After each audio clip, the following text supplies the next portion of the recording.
बिस्मिल्लाहिर्रहमानिर्रहीम। अस्सलाम वालेकुम नाज़रीन, मैं हूँ फैयाज़ राजा और आप देख रहे हैं आपका अपना यूट्यूब चैनल।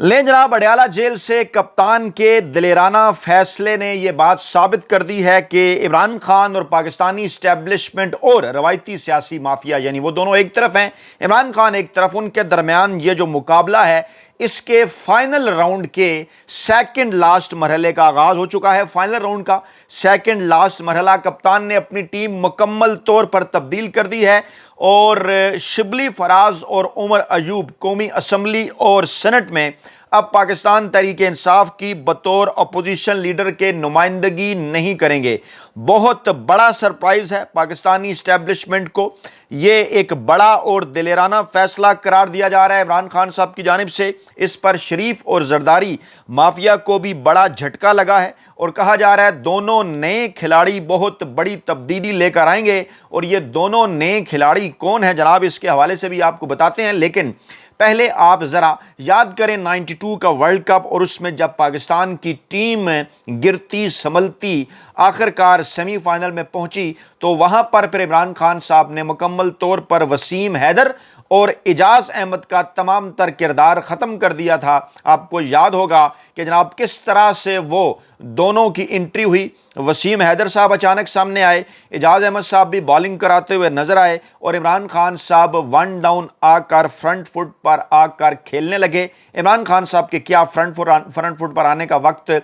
हो गया है। यार दोस्त कहेंगे इमरान खान साहब तो मुसलसल फ्रंट फुट के ऊपर खेल रहे हैं। इमरान खान साहब ने आज एक और तब्दीली भी की जो अलीमा खान साहबा ने बताई कि अब अलीमा खान इमरान खान साहब का पैगाम नहीं पहुंचा रही। अगले दो मुलाकातों में उस्मा और नौरीन जो इमरान खान साहब की दीगर दो बहनें हैं वो इमरान खान साहब का पैगाम पहुंचाएंगी। इस पर भी बात करेंगे, लेकिन सरदस्त ये हमारा मतम नज़र नहीं है। सरदस्त हम जिसके ऊपर बात करने जा रहे हैं वो है जनाब कि अब क्योंकि बाकायदा तौर पर सड़कों पर अवामी जिद्दोजहद का आगाज़ होने जा रहा है। नवंबर का महीना पीक पर होगा। जी हाँ, नवंबर का महीना 29 नवंबर 2025 अहम तरीन और बड़ी तारीख जब मौजूदा आर्मी चीफ साहब की 3 साला मुद्दत मुकम्मल हो रही है। फड्डा चल रहा है कि क्या आर्मी चीफ साहब का 2025 से 2027 का नोटिफिकेशन आएगा या फिर फड्डा ये है कि 2027 तक तो वो हैं, क्या 2032 तक उन्हें तोसी दी जाएगी।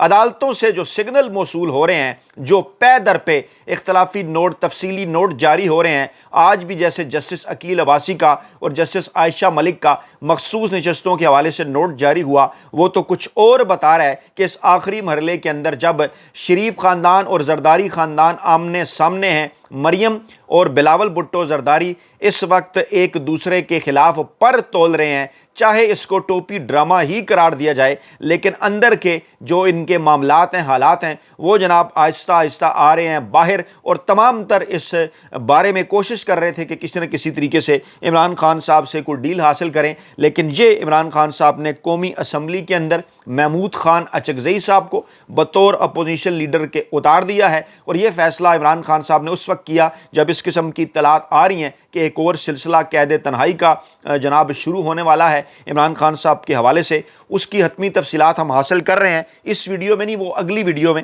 हम आपके सामने रखेंगे। लेकिन इस वीडियो में हम आपको बता रहे हैं कि कौमी असम्बली में अपोजिशन लीडर के तौर पर अब इमरान खान साहब की नुमाइंदगी, पाकिस्तान तहरीक इंसाफ की नुमाइंदगी महमूद खान अचकज़ई करेंगे बलोचिस्तान से। जी हाँ, सीनियर सियासतदान है। इसकी क्या वजह है पहले तो ज़रा आप भी कमेंट करके बताएं ना कमेंट बॉक्स के अंदर कि ये नया फैसला कैसा है कि उमर अयूब जिनको नाअहल करार दिया गया था और कहा जा रहा था शायद उनकी वापसी हो जाए अदालतों के ज़रिए, क्या वही क़यादत करेंगे पीटीआई की। डट कर खड़े रहे, मुश्किल हालात का सामना किया, क्रेडिट उन्हें देना चाहिए। लेकिन इमरान खान साहब वक्त और हालात के मुताबिक खिलाड़ियों को उतारा करते हैं, चाहे वो क्रिकेट हो या सियासत हो। आप ये बात अच्छी तरह से समझते और जानते हैं। सेनेट के अंदर जनाब उन्होंने अलामा राजा नासिर अब्बास साहब को उतारा है। एक बात जहन में रखिए, ये दोनों बुजुर्ग शख्सियात, इनका बराह रास्त पाकिस्तान तहरीक इंसाफ के साथ ताल्लुक नहीं है, इत्तेहादी हैं। महमूद खान अचकज़ई इस वक्त सोच रहे हैं कि जनाब बलूचिस्तान के अंदर अपनी पूरी की पूरी जमात पख्तूनख्वा मिली अवामी पार्टी को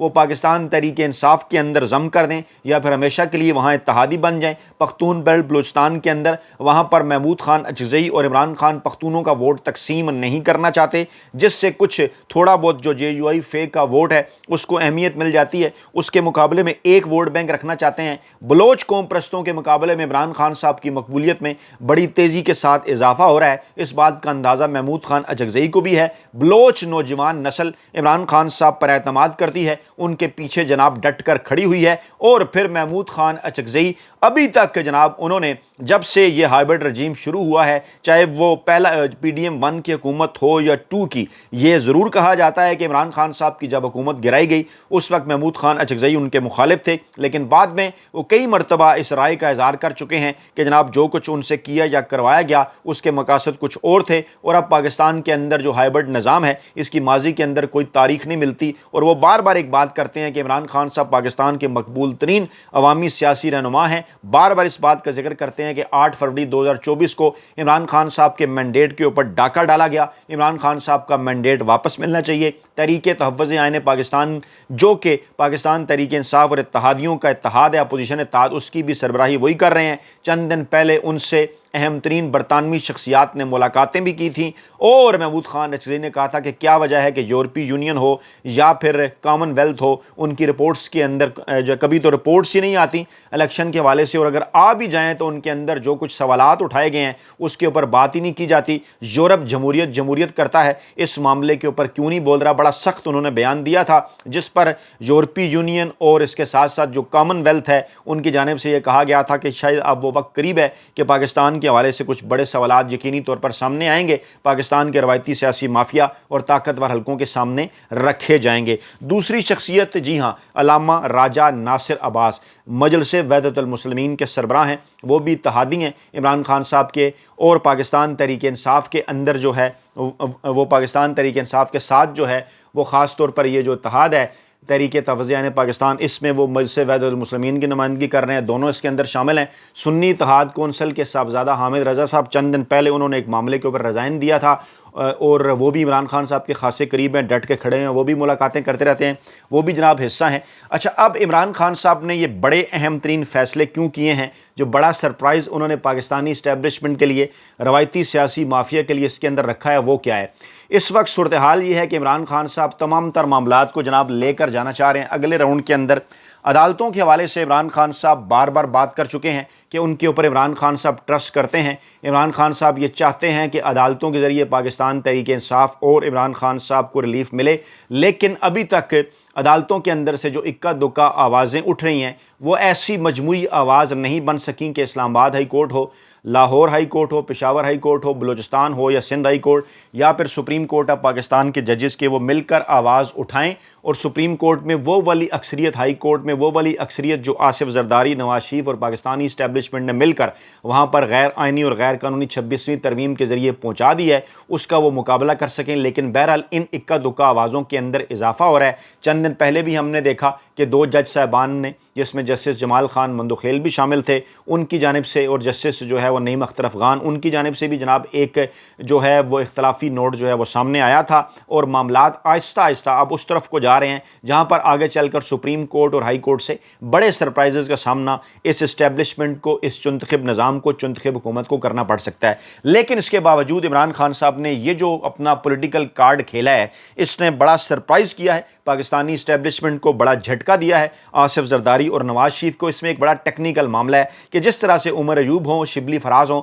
या पाकिस्तान तहरीक इंसाफ की क़यादत हो, उनको बार बार अदालतों के ज़रिए जो है वो नाअहल करार दिलवा दिया जाता है, उनकी नशिस्तें ख़त्म कर दी जाती हैं, उनके ऊपर केसेस बना दिए जाते हैं, उनकी गिरफ्तारियाँ की जाती हैं। इस मामले में अभी तक महमूद खान अचकज़ई हों या फिर अल्लामा राजा नासिर अब्बास हों, उनको अभी तक निशाना नहीं बनाया जा सका। टेक्निकली इनका, क्योंकि पाकिस्तान तहरीक इंसाफ के साथ उस तरह से बराह रास्त ताल्लुक़ भी नहीं है, इनको निशाना बनाया भी नहीं जा सकता। इनके ऊपर 9 मई के हवाले से कोई केसेस भी नहीं हैं और इसके साथ साथ इनके अंदर जो है वो पाकिस्तान तहरीक इंसाफ को तकसीम करने का इल्ज़ाम भी इनके ऊपर नहीं लग सकता। इस किस्म की बातें इससे पहले बैरिस्टर गोहर हों, सलमान अकमर राजा हों, अली अमीन गंडापुर हों या अलीमा खान साहबा हों, इनके حوالے سے سامنے آتی رہی ہیں۔ اگر آپ تھوڑی دیر کو عمران خان صاحب کا کیا جانے والا آخری ٹویٹ یاد کریں کہ جس میں عمران خان صاحب نے یہ کہا تھا کہ مجھ سے FIA کی ٹیم، مجھ سے جناب وہ crime investigation agency, cyber crime investigation agency جو سوال نامہ دے رہی ہے وہ کیا کیا سوال کر رہی ہے۔ اب جو توشہ خانہ کے حوالے سے ہماری اطلاعات کے مطابق 20-22 کے قریب سوالات پوچھے گئے ہیں، وہ بھی جناب اس جانب کو اشارہ کر رہے ہیں کہ اب یہ معاملہ بھی آخری مرحلے کے اندر داخل ہو گیا ہے اور چیزیں اس طرف کو جا رہی ہیں جو یہ بتا رہی ہیں کہ اب عمران خان صاحب کا رابطہ ایک بار پھر پاکستانی عوام سے ختم کرنے کا منصوبہ ہے۔ اس سے پہلے علیمہ خان اور گنڈا پور صاحب کو ایک دوسرے کے سامنے آمنے سامنے جو ہے وہ لایا گیا، کنفیوژن اس حوالے سے بھی پیدا کی گئی، پاکستانی عوام کو بھی مسلسل ڈرایا اور دھمکایا جا رہا ہے۔ پشاور کے اندر تو جلسہ کر لیا، لیکن اگلا جلسہ اب کراچی، لاہور، اسلام آباد اور کوئٹہ کے اندر کرنے کا پلان ہے، اور اگر پاکستان تحریک انصاف کی قیادت جو کہ اس وقت موجود ہے میدان کے اندر، وہ اگر یہ کام کرتی ہے تو ان کے خلاف کیسز بنا دیے جاتے ہیں، ان کو جیلوں میں ڈال دیا جاتا ہے، ان کے اندر تقسیم کے حوالے سے تاثر بنا دیا جاتا ہے، یا پھر ان کو نااہل کر دیا جاتا ہے۔ پوری کی پوری پاکستان تحریک انصاف کی قیادت آپ دیکھ لیں، چاہے وہ شاہ محمود قریشی ہیں، چاہے وہ پرویز الہی ہیں، چاہے وہ مراد سعید ہیں، چاہے وہ حماد اظہر ہیں، چاہے وہ علی امین گنڈا پور ہیں، چاہے وہ بیرسٹر گوہر ہیں، چاہے وہ سلمان اکرم راجہ ہیں، چاہے وہ علیمہ خان ہیں، چاہے وہ علیمہ خان کے بچے ہیں، چاہے وہ عمران خان صاحب کے صاحبزادے ہیں، انہوں نے جب اس بات کا اعلان کیا کہ وہ پاکستان آ رہے ہیں تو کیا رد عمل تھا وہ بھی آپ کو ذہن میں رکھنا چاہیے۔ چاہے وہ بشرا بی بی ہوں، جب انہوں نے آواز اٹھانے کی کوشش کی، جب وہ جیل سے باہر تھیں، کیا ہوا؟ انہیں دوبارہ سے جیل کے اندر ڈال دیا گیا۔ ان تمام تر حالات کے اندر، ایسی صورتحال کے اندر عمران خان صاحب کا یہ جو بڑا سیاسی سرپرائز ہے پاکستانی اسٹیبلشمنٹ اور روایتی سیاسی مافیا کے لیے، اسے ایک بہت بڑا پولیٹیکل کارڈ پورے پاکستان کے جو سیاسی تجزیہ نگار ہیں وہ قرار دے رہے ہیں۔ وہ کہہ رہے ہیں کہ ذوالفقار علی بھٹو کی پارٹی 70 کے اندر تقسیم ہوئی، اندر جا کر ملاقاتیں کرتے تھے ذوالفقار علی بھٹو سے، باہر جا کر جنرل ضیاء الحق صاحب اور ان کے ساتھی جرنیلوں سے ملاقاتیں کرتے تھے اور کہتے تھے کہ رگڑ دیں ذوالفقار علی بھٹو صاحب کو۔ 90 کی دہائی میں جب نواز شریف کا آمنا سامنا ہوا، پوری کی پوری نون لیگ بھاگ گئی اور کہاں کہاں پوری نون لیگ چلی گئی، اندر سے پوری کی پوری کاف لیگ نکل آئی، اور کاف لیگ کے پھر پرویز مشرف صاحب کے ساتھ جو روابط تھے وہ بھی آپ کے سامنے ہیں۔ بھٹو خیر ملک سے فرار تو نہیں ہوئے تھے، ان کو پھانسی دی گئی، لیکن نواز شریف صاحب جو ہیں وہ ڈیل کر کے فرار ہو گئے، پاکستان سے چلے گئے، اور اس کے بعد پھر دونوں سیاسی جماعتوں کے ساتھ کیا ہوا،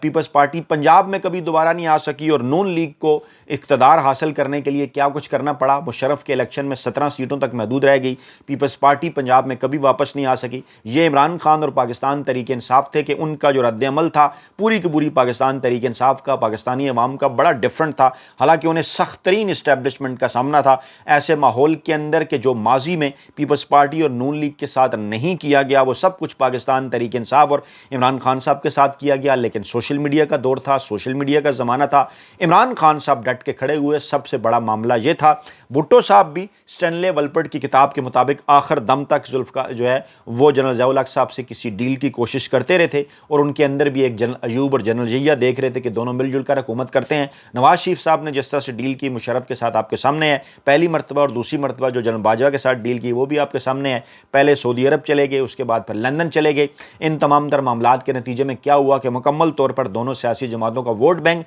جو کہ ہمیشہ مزاحمتی ووٹ بینک پاکستان میں ہوتا ہے، اینٹی اسٹیبلشمنٹ، وہ غائب ہو گیا، ختم ہو گیا۔ ان کا خیال عمران خان صاحب کے متعلق بھی ایسا ہی تھا، لیکن عمران خان صاحب انہیں مسلسل سیاسی سرپرائزز دیتے چلے گئے۔ عمران خان صاحب نے الیکشن سے پہلے ہی کہہ دیا تھا کہ جو کچھ مرضی آپ کر لیں، انتخابی نشان لے لیں، انتخابی مہم نہ چلانے دیں، پریس کانفرنسیں کروا لیں، لوگوں سے پوری کی پوری پارٹی توڑ دیں، میں جس کو ٹکٹ دوں گا چاہے اس کے پاس بلے کا نشان نہ بھی ہوا، عوام تک یہ پہنچ گیا میسج کہ یہ عمران خان کا کینڈیڈیٹ ہے، اسے ووٹ ضرور ملے گا۔ ایسا ہی ہوا۔ 8 فروری 2024 کو آپ لوگوں نے اور اوورسیز پاکستانیوں نے، پاکستانی عوام نے، اوورسیز پاکستانیوں نے، نوجوان نسل نے، خواتین نے خاص طور پر کمال کر کے دکھایا اور 4 کروڑ سے زائد ووٹ عمران خان اور پاکستان تحریک انصاف کی جھولی میں ڈال دیے۔ پھر ایک نیا سلسلہ شروع ہو گیا فارم 47 کا، وہ آپ کے سامنے ہے۔ لیکن اب آج یہ جو بڑا سرپرائز عمران خان صاحب کی جانب سے سامنے آیا ہے، اور سرپرائز یہ ہے جناب کہ اجلاس ہوا ہے پاکستان تحریک انصاف کی سینٹ اور قومی اسمبلی کی پارلیمانی کمیٹی کا، جس کے اندر محمود خان اجگزئی کو قومی اسمبلی میں